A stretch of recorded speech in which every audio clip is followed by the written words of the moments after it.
dessa tider finns det flera viktiga frågor vi bör ställa oss. Hur kan du och jag och våra vänner och våra barn lita på att det vi ser på tv och hör på radio är sant? Och hur vet vi att våra åsikter är våra egna?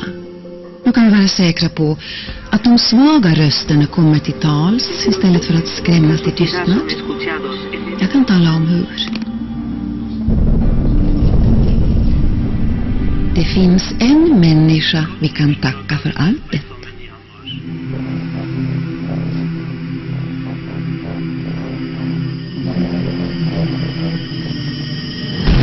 Denna människa vi kan tacka för nya perspektiv. Det är denna människa vi kan tacka för att vi har en valmöjlighet. Det är denna människa som ger oss ett alternativ till likriktning och kortsiktighet. Det är denna människa vi kan tacka för att en vanlig dag kan bli en stor dag. En dag då vi reser oss ur tv-soffan och säger: jag har ändrat uppfattning. Det finns bara ett ord som ger denna människa rättvisa. Hjälp.